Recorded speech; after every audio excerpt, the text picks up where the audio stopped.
Chers amis, bonjour. Aujourd'hui, je vais vous parler d'une compétition de chansons qui a lieu sur le plan régional chaque année depuis plusieurs années. Comment dire ? Je suis censée booster cette manifestation. Je fais du mieux que je peux, c'est-à-dire pas grand-chose. J'y vais, ce qui est déjà pas mal. Enfin, j'y vais quand c'est tout près de chez moi. Et ça existait avant, hein. Ça existait avant que je ne sévisse, mais ça a pris de l'ampleur plus encore, je pense, depuis que je suis là, quoi. Alors, ça s'appelle le Podium Courrier Cauchois. Pourquoi le Courrier Cauchois ? Le Courrier Cauchois est un journal du Pays de Caux, comme son nom l'indique. Et je dois reconnaître que je ne l'achète jamais. C'est pas que je veux pas l'acheter, c'est que tout simplement j'ai pas les moyens de l'acheter, comme je n'achète jamais aucun journal d'ailleurs. Pour les mêmes raisons, mais ça ne m'empêche pas d'avoir envie de l'acheter quelquefois, mais non, c'est comme ça, c'est pas grave. Alors, normalement ça devait être ce soir le concert, mais pour des raisons météo, ça va pas être ce soir, ça va être demain soir. Donc le dimanche 20 juillet, aux grandes ventes. Ça aurait été au petit marché, peut-être que... Non, oui, cette blague est un peu nulle à chier, on est bien d'accord. Bon, je vous donne les dates des autres, hein, quand même. Le 25 à Saint-Valery-en-Caux, le 25 juillet, donc Saint-Valery-en-Caux, 26 juillet à Fécamp. Je vous recommande d'ailleurs à Fécamp le musée des Terra Nova. Ça fait longtemps que je suis allée, mais c'est très intéressant. 10 août, Velette. J'avais mes copines qui avaient leur maman qui avait une petite location là-bas. J'y suis jamais allée, mais c'est pas grave. J'en suis où là ? 10 août, Velette, voilà. 14 août, Côte-Bec-en-Caux et son mini-golf. 17 août, Étretat. Alors, on ne sait pas encore si Maurice Leblanc sera dans le public ou pas. Agriculture intensive. 23 août, La Mailleraie. J'ai bien noté. Et 5 septembre, Yvetot.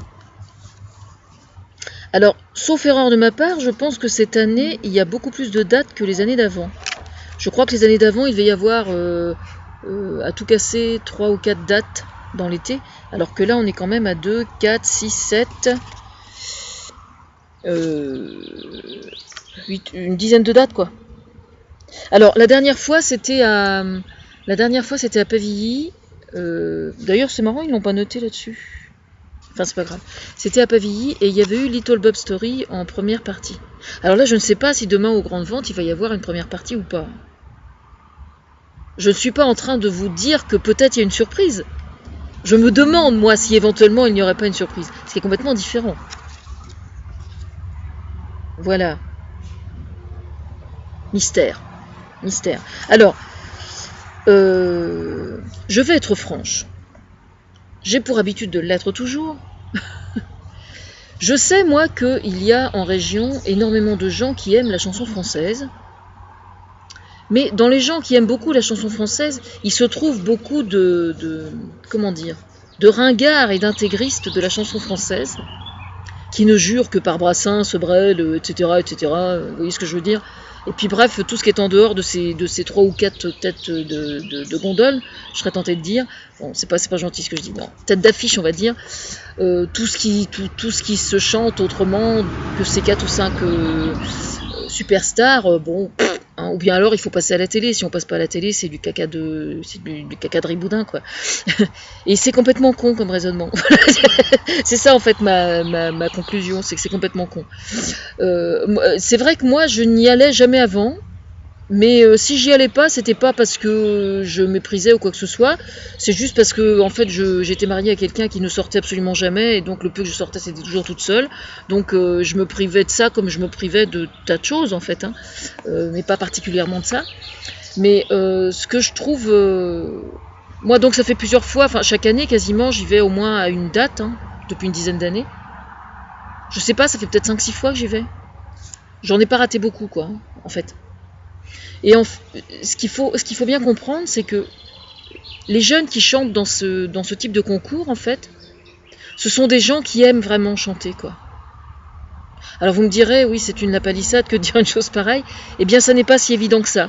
Parce qu'il y a des gens qui s'imaginent, je pense, que de faire ce type de concours, c'est systématiquement pour, comment dire, pour viser des passages télé ou des choses comme ça. Alors évidemment, je ne suis pas en train de dire que ceux qui font ce type de concours n'y pensent pas ou ne sont pas dans cette optique-là du tout. Parce que la télévision est un podium, justement, un podium intéressant pour pouvoir prétendre vivre de ce qu'on aime faire et donc de chanter, en ce qui concerne là. Mais ce qu'il faut bien comprendre, c'est que c'est infiniment plus sain, justement. Quelqu'un qui a envie de devenir chanteur, il a d'abord envie de vivre de ce qu'il aime faire et de chanter, et pas nécessairement d'être une vedette. Sur 100 jeunes chanteurs qui sont effectivement doués, effectivement, il va y avoir, comme on dit vulgairement, peu d'élus. Oui, effectivement. Mais ce qui importe, c'est pas le fait de devenir célèbre, ce qui importe, c'est d'arriver à en vivre et à être respecté dans ce que l'on fait. S'il y a des petits jeunes, par exemple, qui ont envie de chanter et que leur entourage, au niveau de la famille et tout, se fout de leur gueule ou les méprise ou quoi que ce soit. Mais je dis ça pour le chant, là, mais c'est pareil pour le théâtre ou pour n'importe quelle autre activité artistique. Je veux dire, il y a des tas de gens, par exemple, qui n'arrivent pas à trouver leur place dans la société, et le fait de faire ce genre de choses vont prendre énormément d'assurance et du coup seront beaucoup plus forts pour chercher du travail, pour tenir tête à quelqu'un qui les emmerde. Alors tenir tête à quelqu'un qui les emmerde, ça peut paraître stupide comme ça, mais ça l'est pas du tout. Mais je dis pas de choses stupides. Enfin si, je dois dire des conneries, mais ce que je veux dire par là, c'est que dans un premier temps, ce sont des choses qui sont bénévoles, probablement, je suppose. Enfin, j'en sais rien, à vrai dire, je me suis jamais posé la question. Moi, je suis bénévole encore, mais bon, c'est pas forcément le cas de tout le monde. Mais ce que je veux dire, c'est que, par exemple, quelqu'un qui est sur son lieu de travail et qui subit du harcèlement par son patron, ou qui a un collègue qui l'emmerde, n'importe quoi, si jamais il a cette activité à côté qui lui fait du bien, eh bien, il peut se sentir beaucoup plus fort dans le reste de son existence. Même si effectivement il n'en vit pas, même si effectivement il n'a pas gagné le concours. Voilà. Moi, à chaque fois que je suis allée à ces concours-là, bon, c'est vrai que les chansons étaient choisies de façon particulière à mon encontre, c'est vrai, mais bon, ça c'est autre chose.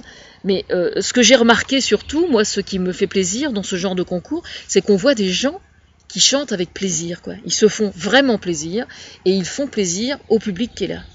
Et c'est tout ce qu'il faut retenir, en fait. C'est ça qui importe. Voilà. Donc moi, je vous recommande d'y aller. Voilà. C'est gratuit en plus. Donc vous avez absolument aucune excuse. C'est simple, en fait.